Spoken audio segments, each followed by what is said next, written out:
What was the first thing that Puff told you when you returned? Was there like a conversation or? I'm gonna say this: when I came home and I visited Puff for the first time in over a decade, I came as someone first and foremost grateful for everything that transpired. Secondly, as a friend, because while I was incarcerated, he took some very, very impactful losses. You know what I'm saying? Kim Porter, Andre Harrell. You understand?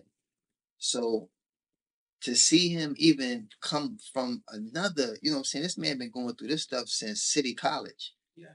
And 9 people got trampled and killed.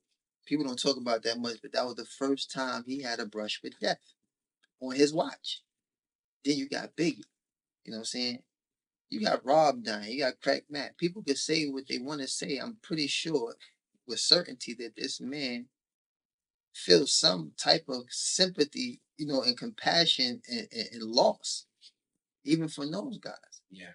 But when you measure that to like your child's mother and your very best friend, the guy that gave you your first shot as an intern at Uptown Records, you know what I'm saying? We don't look at each other that way. And that's the problem with us as a people. It's like we keep looking at what was suitable for us. You understand? We always trying to, you know, uh, uh, uh, uh, reciprocate some stuff that has nothing to do with the person. It's a selfish thing. It's really selfish. It's like I'm down right now. So if it don't conform with my feelings, I don't really care. Right. And guess what? Because I'm down, I want you to be down too. You know what I'm saying? I stay clear of people like that. I always have. That's why Loon ain't never been caught up in none of the nonsense. Because I got great radar. When I see something that's, non-productive, something that's toxic, something that, you know what I'm saying, it's just of no benefit, I get the shuffling, man. Yeah. You know what I'm What saying? was the first thing that Puff told you when you returned? Was there like a conversation or You're gonna see it in the doc, man. in You're the gonna doc? see it. Yeah, We because gonna yeah, we see it? got I got some real classic footage for our first reunion. And I think that a lot of people gonna be inspired by seeing a relationship with two people, regardless of whatever indifferences we had, but it was never enough to just tarnish everything that preceded. Yeah. You understand? It's like a relationship, right? And I don't want nobody to take this out of content, but like when a man builds his home, you know, and all those who share your home with you, whether it's your spouse, your kids, whatever, what you've invested in building that, you're not gonna throw it away. You know what I'm saying? Maybe the wife sometimes, and I'm not trying to get no women upset, but maybe the wife sometimes may get emotional and make a knee jerk statement or choice that she'll eventually walk back. But a man, if he's invested in building up his family, his foundation, he's not going to just easily just throw that away. You know what I'm saying? And He that put goes with time and any equity and relationship, yeah, yeah. business relationship. Me and you built this from the ground. Right. I'm not just going to throw this away.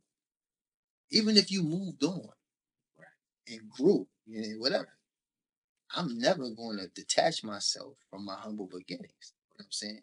And with respect to that, you'll respect everybody who was involved in that. Everybody. You know what I'm saying? Down to the sound man, the water boy, every assistant that lasts for 2 weeks. Everybody has some kind of role in that. And that's just the person I am. You know what I'm saying? I'm just grateful and I just wish that most of us were like that because it would dispel a lot of this, this discord that we have for each other. It's like we're not grateful. We don't appreciate nothing, but we want everything. And we feel entitled to everything. But when we get it, we don't even appreciate it. We squander it. We blow it. We throw it away. We waste it, And then we go back into the same bitter state when we were sitting on the stoop, yeah, sharing a sandwich and a soda. Talk about how we had it. How we had it.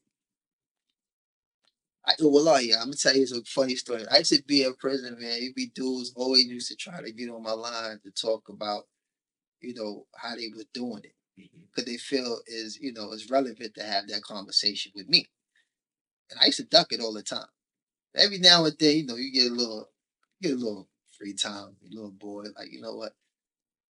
Hey, man, I've been trying to. And he pull out a little photo book, and they show you everything the feds took. It's like you're holding on to something that ain't there no more. Because really, you don't have none of this stuff in it. The only thing you got is this photo out. You know what I'm saying? And the stories that go with it. And those stories vary depending on who you're talking to. Because you're talking to your homeboys and y'all going through memory lane, like, oh yeah, remember, yeah, man, I used to have Tanisha in that car, da, da, da, da. He knows, really. But me, now, your money was in a Brinks truck, but it really was in the shoebox. You know what I'm saying? The Honda becomes a Bentley. It's like, I used to just never entertain those things because it's like, I looked at it as a mental disorder, you know?